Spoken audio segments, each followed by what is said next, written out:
Olá, boa tarde. Meu nome é Verônica, sou enfermeira nefrologista, venho a convite da Almed Pronefro Brasil e quero trazer um assunto bem interessante desenvolvido dentro da nossa unidade. Melhores práticas para uma maior taxa de reutilização de dialisadores. Eu sou graduada em enfermagem, possuo a pós-graduação de nefrologia, também sou pós-graduada em gestão de infecção hospitalar e também possuo gestão empresarial MBA. Então vamos lá, eu vou começar falando sobre o reprocessamento, um assunto tão importante que é o coração da diálise. Então quando a gente fala sobre reprocessamento, a gente não tem ideia quantos anos já existe, né? Então nós já temos 60 anos de reprocessamento. Na década de 90, houve um declínio nos Estados Unidos e na Europa, sendo praticado somente em países em desenvolvimento. O reprocessamento ele envolve várias etapas. Então, após o uso, o capilar vai para enxágue, limpeza, avaliação da fibra capilar e depois a passagem do ácido peracético. Então, todas essas etapas precisam ser muito bem desenvolvidas e não pode haver a falha humana. Então, a estratégia de redução de custos face ao baixo reembolso, por isso o reprocessamento ele é muito praticado, principalmente nas unidades que são 100% SUS. Durante esse processo da lavagem e reprocessamento, utiliza-se muito produto químico, né, trazendo um potencial de risco muito grande, tanto para a equipe como para o nosso paciente. Então, vários estudos foram desenvolvidos, trazendo a comparação do uso único e do reprocessamento. Mas nenhum deles se tornou consistente o suficiente para dizer qual que é a melhor maneira, qual que é a melhor prática, né? Ou é o uso único ou o reprocessamento. Nesse estudo aqui, por exemplo, efeitos clínicos e microbiológicos do reuso de dialisadores em pacientes hemodiálise, é um estudo que foi desenvolvido por um serviço de nefrologia em São Paulo, né, em Campinas, mais especificamente. Ele faz a comparação do uso único com o reprocessamento. E como resultado, ele tem a descrição que, do ponto de vista microbiológico e inflamatório, o reuso ele é seguro. Então, comprovadamente, através de uma literatura, né, a gente pode estar reprocessando no dia a dia, porque os estudos já estão sendo desenvolvidos e trazendo essa comparação, ou é uso único ou reprocessamento. A reutilização do dialisador é segura quando realizada de acordo com os padrões da Associação Médica Instrumental. Aqui no Brasil, o Ministério da Saúde nos permite 20 usos. Então, estamos respaldados aí através dessa regulamentação. Tradicionalmente, já se é descrito, quanto mais o paciente reusa, mais biocompatível fica esse dialisador, né? Só que no mercado hoje, o que tem se utilizado? A membrana de polissulfona, principalmente a esterilização a vapor. Nesse estudo que foi publicado no ano de 2009, traz uma comparação dos métodos de esterilização. Então, tanto com raio gama, óxido de etileno e a vapor. Então, comprovadamente, a esterilização a vapor ele protege mais as células endoteliais, preservando ainda mais o vaso, né, do paciente. Quando a gente fala sobre reprocessamento versus o meio ambiente, nós sabemos que quanto mais a gente reprocessa, menos resíduos a gente está lançando no meio ambiente. Porém, o consumo de água ele é muito grande, tanto durante a terapia como para a lavagem desses sistemas. A exposição química, tanto da equipe como o paciente, é um ponto negativo. Sabemos que o serviço de saúde, em particular a nefrologia, a diálise, ele é altamente nocivo ao nosso meio ambiente. Então, esse estudo ele foi desenvolvido no interior do Paraná. É um estudo quali-quantitativo em uma clínica de hemodiálise com 77 pacientes, 100% SUS. Esses pacientes foram escolhidos aleatoriamente. O reuso foi feito de forma automatizada. A compilação de dados se deu através de um software interno, in loco. E esse estudo ele foi desenhado em duas fases. A seguir eu vou descrever a primeira fase e no desenvolver aí a segunda fase. Aqui nesse gráfico eu trago para vocês a relação entre gêneros. Então a literatura também traz que a maior parte da população dialítica é do sexo masculino. Em nosso estudo se confirmam esses estudos realizados entre outros autores. Então 53% dos nossos pacientes são do sexo masculino e somente 47% do feminino. Então esse estudo ele começou em 1 de fevereiro e foi até 30 de julho. Então foram 6 meses de estudos, 77 dialisadores, 4 dialisadores foram excluídos. Então é o caso daquele paciente que infelizmente vai a óbito, o paciente que transplanta e um paciente que acabou voltando à cidade de origem. Então nós fechamos o estudo com 73 dialisadores. Nessa primeira fase, que deu início em fevereiro, todos os dialisadores foram trocados. Então todos os pacientes acabaram recebendo um circuito novo. E o objetivo era atingir 20 usos, com o mesmo protocolo que a nossa unidade estava utilizando no momento. A compilação de dados, como eu havia dito, vem desse software. Esse software ele é multiprofissional, então até mesmo o técnico de enfermagem utiliza esse software. Dentro de sala, nós não possuímos manuscritos. Todos os dados relacionados ao acompanhamento da terapia, tanto do equipamento como do paciente, eles são inseridos no momento da terapia. No reuso, não podemos utilizar esse software, esse computador, né, por ser uma área insalubre e muito úmida. Então, os dados eles são compilados de forma manual, conforme a imagem reflete.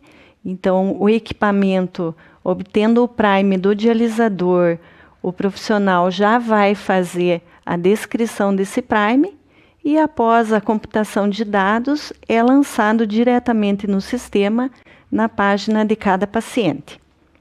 Então, ali nós podemos acompanhar o número de uso de dialisadores e como que está o prime de cada dialisador. Então, nós temos todos os dados do paciente nesse sistema. Então, a quantidade de heparina que ele usa, o tempo de diálise que ele faz, entre outros. Então, na primeira fase, os dialisadores que atingiram 20 reusos, eles foram excluídos, né? Então, os pacientes que conseguiram obter sucesso já não participaram da segunda fase. Nesta segunda fase, só foram discutidos os casos daqueles pacientes que não conseguiram obter sucesso. Então, foram discutidas e implementadas as boas práticas. Então, novos dialisadores foram implementados para esses pacientes, aplicadas melhorias, né, com a tentativa de prolongar a sobrevida do dialisador e, mais tarde, avaliados os resultados. Os resultados relacionados à idade. Então, podemos ver que a população mais jovem tem uma porcentagem muito menor, né? Então, a idade mais prevalente ali é entre os 50 a 60 anos, com 33%. Dos 60 aos 69 anos, 25%. E acima de 70 anos, 19%. Então, a literatura já traz também que a população dialítica, ela possui uma idade mais avançada. Os pacientes mais jovens estão tendo mais sucesso aí nas oportunidades de transplante, por exemplo.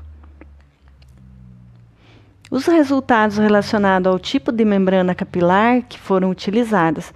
Então, vocês podem observar que a maior parte é polissulfona, temos também a poliéter sulfona e também a superfície do dialisador, ele varia bastante. Nós compilamos ali 34% com o 2.1, nós temos 2.0 com 25%, 1.8, 30%, e 2.3, 11%. Então, o dialisador, ele não teve uma escolha específica, ou por fornecedor, ou por tamanho. Era o que se dispunha no momento, né, o que a clínica tinha no momento, e principalmente a avaliação médica em relação ao tipo do dialisador que o paciente vai utilizar. Então, quanto melhor a estrutura corporal do paciente, menor o dialisador. Então, para aqueles pacientes maiores, uma superfície maior. Principalmente também para aqueles pacientes que ganham muito peso entre uma diálise e outra também. Então, a função renal residual também entrou nesse patamar de avaliação. Os resultados relacionados ao sucesso e insucesso na primeira fase. Então, relembramos aqui 73 dialisadores. Nessa primeira fase, nós já obtivemos 81% de sucesso. Então, foram 59 pacientes que conseguiram com que os seus dialisadores durassem por 20 usos. E somente 14, que correspondem a 19%, não atingiram esses 20 reusos. Quais foram os eventos que ocorreram, né, durante essa avaliação? Então, os resultados relacionados aos eventos ocorridos, nós tivemos relacionado à heparina, 33%. E na mesma porcentagem, relacionado ao tipo de acesso desse paciente, né, que lá na bomba, durante a diálise na bomba de sangue, o fluxo não estava sendo adequado, 33% também. Também tivemos uma baixa porcentagem em relação ao hematócrito alto e também sem as causas específicas, que com certeza em muitas unidades deve ter aquele caso que você não consegue resolver, né? Então, os insucessos da primeira fase ocorreram com 14 dialisadores. Mas lembramos aqui que foram 15 eventos. Por quê? Um destes pacientes teve 2 eventos. Então, só esclarecendo aqui, 14 dialisadores, 15 eventos. Relacionado ao acesso vascular, então a maior parte da população dos pacientes estudados, 68%, possuem o acesso através da fístula arteriovenosa. 18% o catéter duplo lumen de longa permanência e somente 14% o de curta permanência. Os resultados ainda relacionados ao sucesso e insucesso. Então, relacionado às fístulas, a gente viu que foi um número bem elevado, né, 68%. Foram 50 pacientes com fístula arteriovenosas, 42 obtiveram sucesso, né, correspondendo a 84%. 16%, que foram 8 pacientes com fístula, não tiveram sucesso nessa primeira fase. O catéter de longa permanência, que é um total de 13 pacientes, né, com esse tipo de acesso, 11 tiveram sucesso, correspondendo a 84,6%, e somente 2 obtiveram insucesso. E o de curta permanência, 6 pacientes, correspondendo a 60%, com sucesso, e 4 com insucesso. Então, aqui, a fístula arteriovenosa, com certeza, é o melhor acesso vascular para o paciente renal crônico, né? Até mesmo pelo fluxo em bomba. Se você tiver uma boa canalização ali durante a punção, com certeza você não vai ter problema relacionado ao colabamento ou refluxo que a gente vai estar vendo mais à frente. E os piores resultados se confirmam através do catéter duplo lumen de curta permanência. Então, de 10 catéteres, nós tivemos aí 6 com sucesso e 4 com insucesso. Relacionado ao fluxo inadequado, então a gente vai falar um pouquinho mais sobre. Nós tivemos 3 pacientes com catéter de curta permanência. Observem que a permanência desse acesso ele variou bastante entre 54, 31, 46 dias. A gente sabe que um catéter com este perfil, quanto mais tempo ele inserido no vaso, mais chance de obstrução parcial ou total do lumen. Então, nós pudemos perceber que o número de usos, ele atingiu aí de 2 a 12 usos, né? Então, ele se perdeu com 2, 3 e 12 reusos. O catéter de longa permanência, embora um tempo de permanência longa, né? 1 ano já que esse paciente tinha esse catéter, começou a desenvolver problema. Então, problema relacionado ao fluxo, né? Então, o número de uso máximo que atingiu foi 5 usos. E até mesmo com a fístula arteriovenosa, né? Então, uma fístula aí que tem mais de 1 ano, conseguiu permanecer com o dialisador até o 14º uso. Então, de repente, esse tipo de paciente com esse perfil, para levar um dialisador até o 14º uso, certamente o primeiro dia que houve uma falha de punção, um colabamento, foi o dia que finalizou aí a sobrevida do dialisador.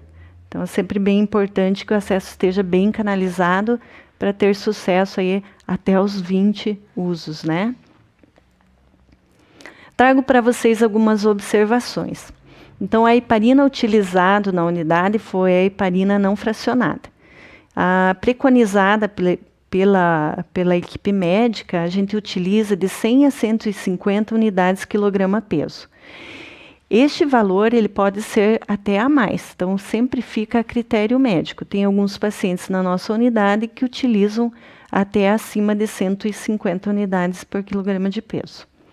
As seringas utilizadas foram de 20 ml, que é a Luerloc. Ela é graduada de 1 em 1 ml. Então, uma observação que eu trago aqui para vocês, o momento de fazer a aspiração da heparina, é sempre importante a gente observar que tipo de prescrição médica nós temos. Por exemplo, se a gente tiver 7.500 unidades de heparina para aspirar numa seringa de 20, nós não vamos conseguir uma precisão exata, porque a graduação é de 1 em 1 ml. Então, o enfermeiro sempre deve acompanhar a equipe e fazer a discussão sobre a prescrição médica. De repente, fazer um valor cheio para que fique melhor a absorção dessa heparina numa seringa com esse perfil. Ainda falando sobre os fluxos inadequados relacionados ao acesso vascular, eu trago para vocês esse estudo que foi desenvolvido na revista de enfermagem no Centro-Oeste Mineiro, no qual foram desenvolvidas 31 sessões de hemodiálise, né, em terapia intensiva, e os maiores problemas, né, que a gente pode observar ali, nós tivemos com 16,1% foi relacionado ao acesso vascular e, por consequência, trazendo a coagulação do sistema, né, com uma taxa aí de 12,9%.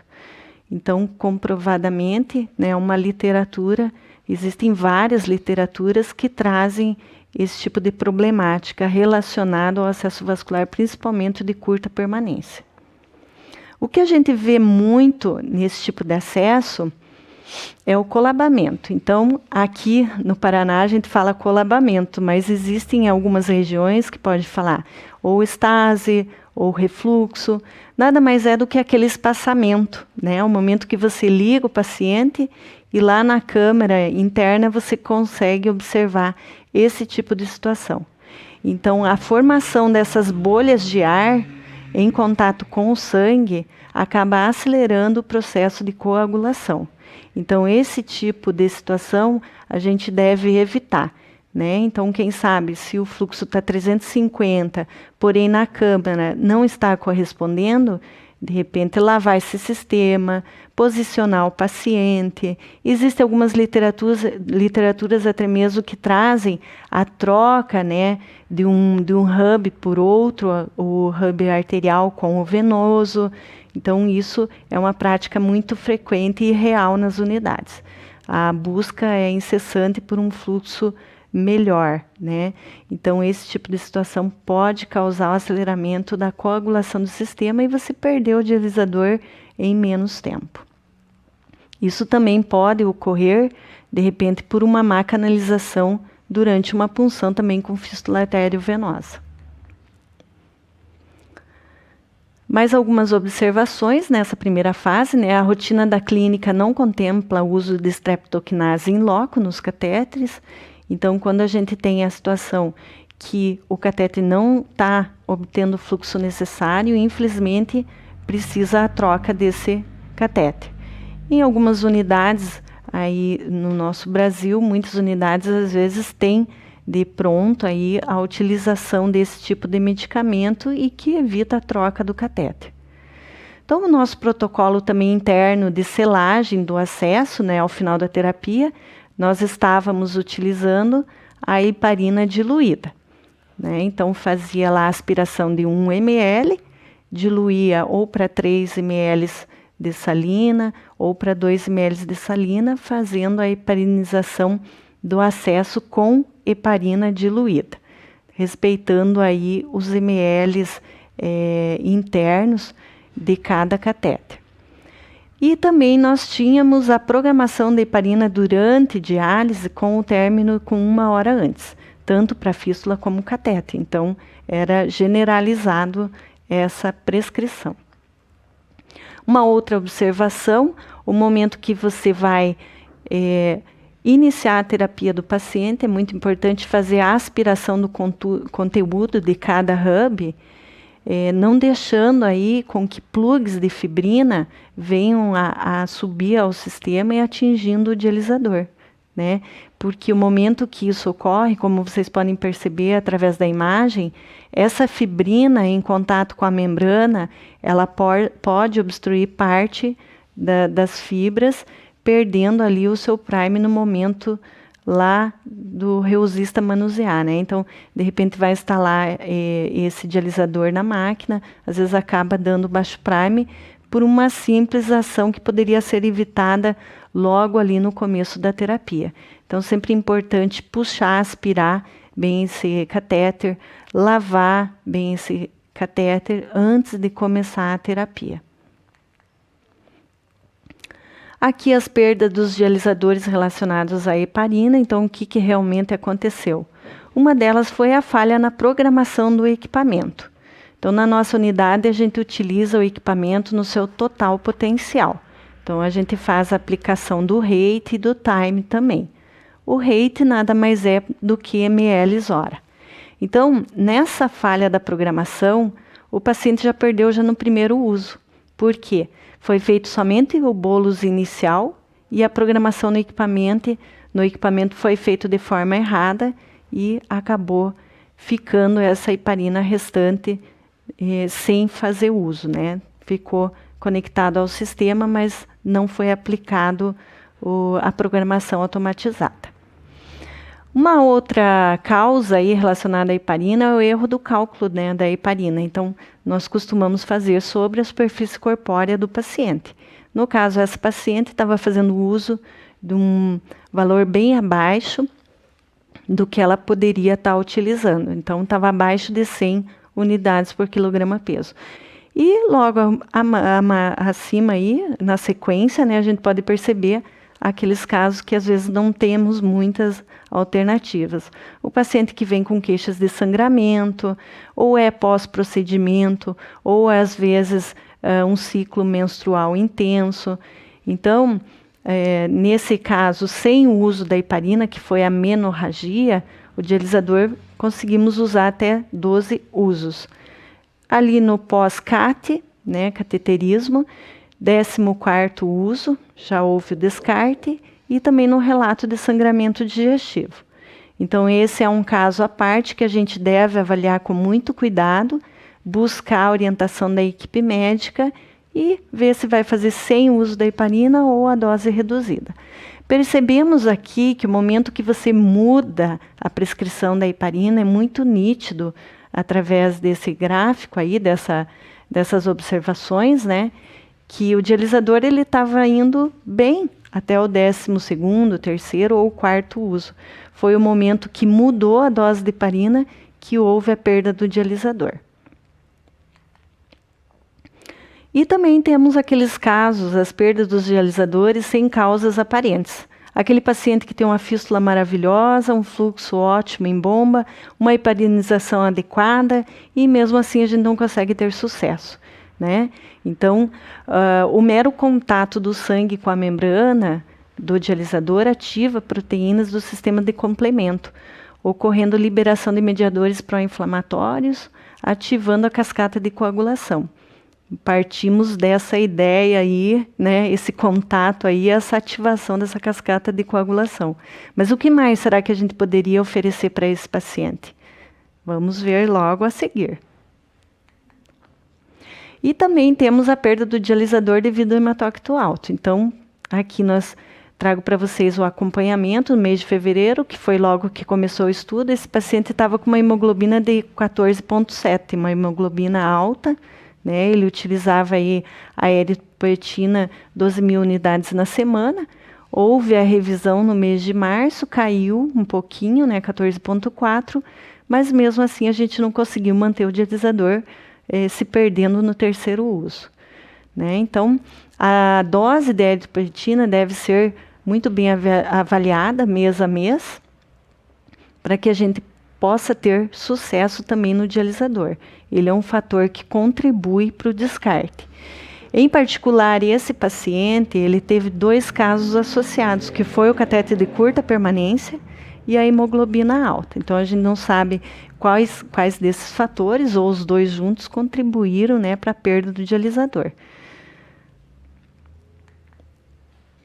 Então, vamos às práticas aplicadas. Então, passando aí essa primeira fase, contando exatamente para vocês como ocorreu essa primeira fase, sem mudar nenhum protocolo. E, após discussões, a gente chegou a algumas práticas que obtiveram resultados positivos. A primeira delas, relacionado ao fluxo inadequado, trago aqui ainda a primeira fase, lembrando que nós tivemos 5 casos de fluxo inadequado. 3 deles eram catéter de curta permanência, um de longa permanência e uma fístula. Então, o que a gente fez? A manutenção de infusão de heparina até o final da terapia. Então, principalmente para aquele paciente com catéter, né? Ou tanto de curta como de longa permanência. No caso da fístula arteriovenosa, a gente manteve com 1 hora antes de terminar a terapia, até mesmo para restabelecer o seu meio interno, a cascata de coagulação, para o momento da hemostasia, né? Da remoção das agulhas. Mas no caso do catéter, não há necessidade, né? Porque não vai haver hemostasia, então a gente se sentiu confortável em estar adequando, né? Mantendo essa prática aí. Então, a infusão de heparina se dá desde o começo da terapia até o final da terapia. Ok? Então, nós utilizamos a bomba de heparina automatizada, que é o que o equipamento nos permite, sem dar aí, trabalho também para a equipe que acompanha esse paciente. Só que precisa ficar atento à prescrição que é inserida, né, nesse equipamento. Uma outra prática que a gente mudou, né, nos protocolos foi a lavagem com solução salina do catéter e colocando heparina pura intraluminal para fechar esse catéter. Lembrando aqui que antes a gente fazia com heparina diluída, então a gente voltou à prática de heparina pura. Fizemos o treinamento da equipe para a identificação precoce da estase, ou colabamento, né?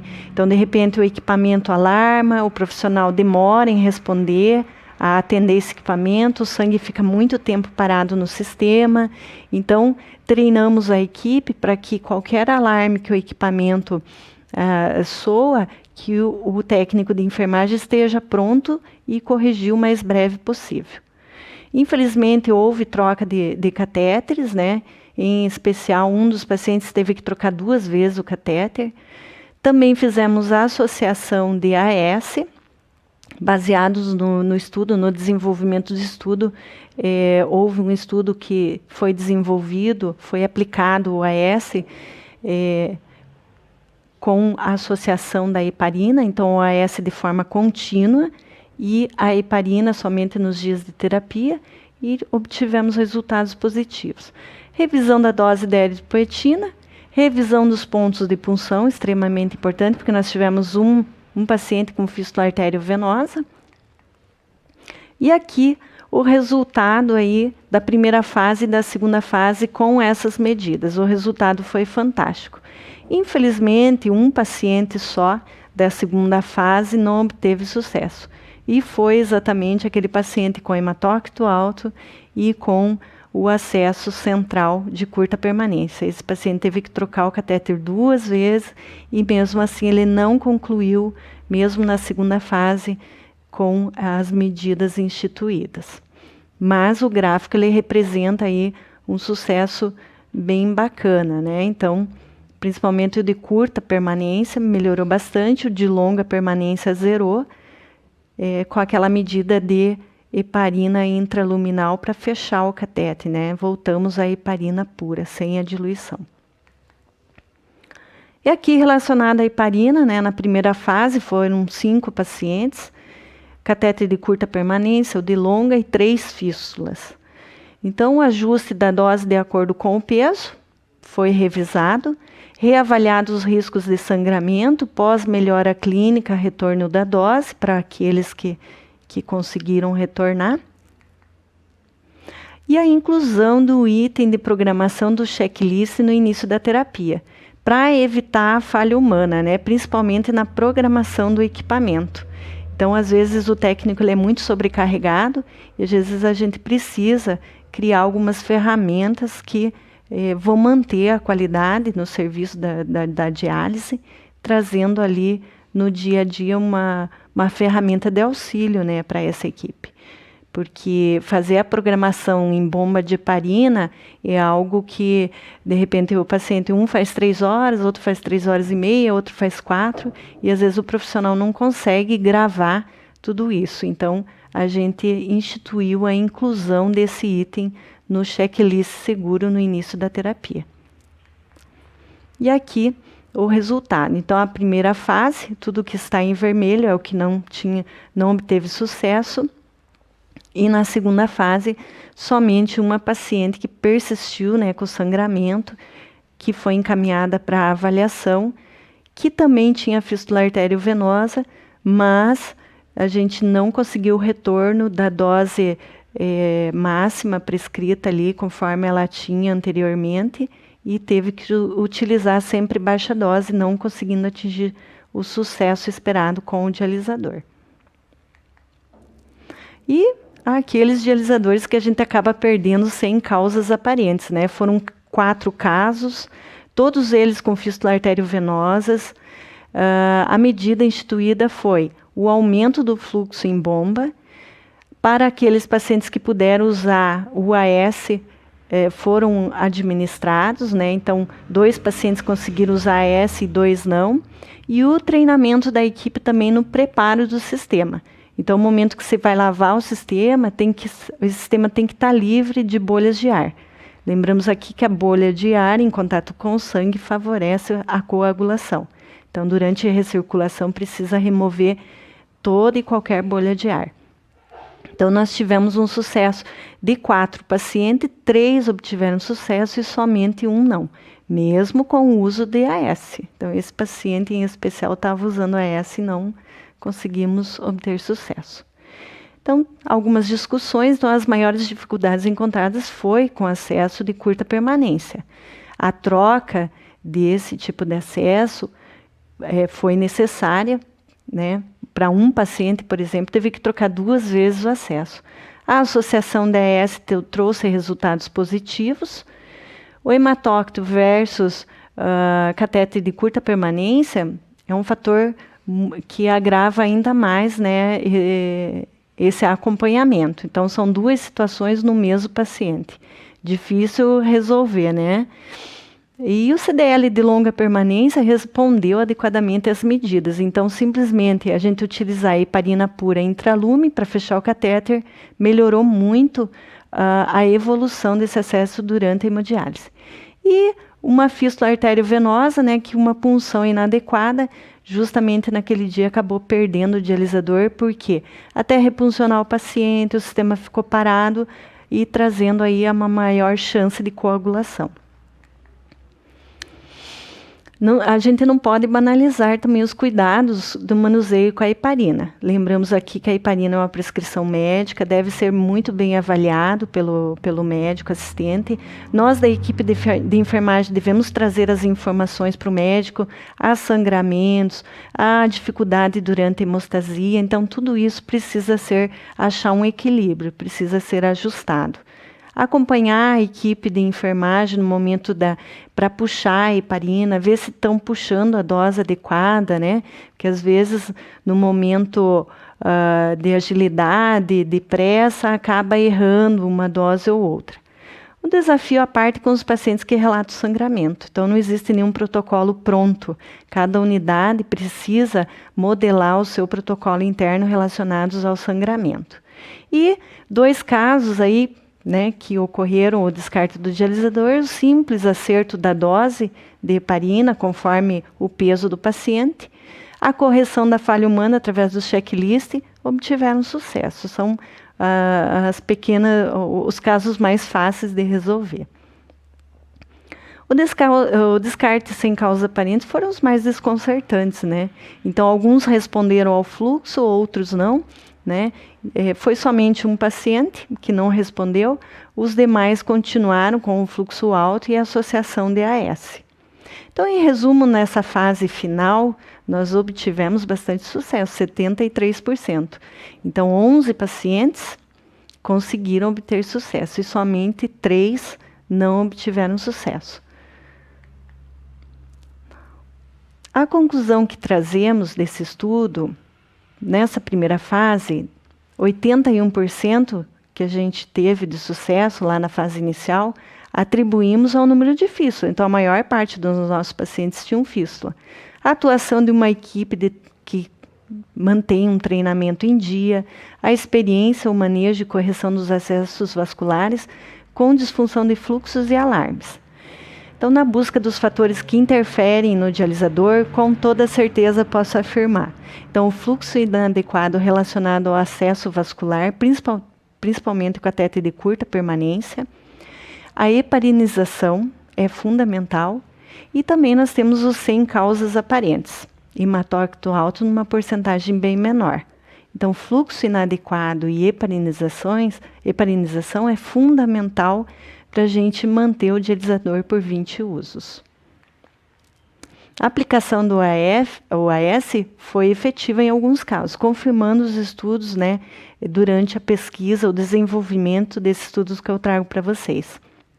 Então, fazendo essa busca de literatura, a gente também conseguiu evoluir, mas não são todos os pacientes que podem utilizar. Então, a gente deve ter bastante cuidado, ser bem avaliado pela equipe médica para não potencializar aí uma hemorragia, um processo gastrointestinal, né, que pode trazer riscos para o nosso paciente. O monitoramento dentro de sala é essencial. Não é o reusista que vai resolver o problema do dialisador. Então, muitas vezes, o enfermeiro pode pensar, nossa, o que está acontecendo com o reuso, que não está conseguindo preservar o dialisador? O trabalho é dentro de sala, o trabalho deve ser bem desenvolvido.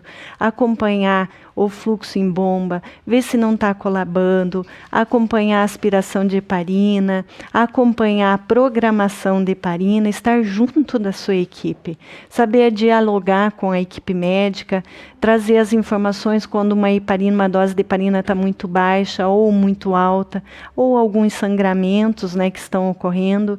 Então, trazer o equilíbrio para todas essas condutas é fundamental. E uma coisa muito importante também, monitorar o descarte precoce permite o diagnóstico dos fatores envolvidos e sua correção. Se você não planilha, se você não acompanha, você não sabe a tua porcentagem de descarte. Você precisa avaliar a tua porcentagem de descarte, ver os pacientes envolvidos, analisar o tipo de dialisador, analisar a prescrição de heparina, desde que você tenha o embasamento científico, por que não fazer, né? Então, com toda certeza, você vai começar a obter sucesso, mas precisa começar a planilhar. Você precisa ver o resultado do teu serviço e começar a investir nas melhorias.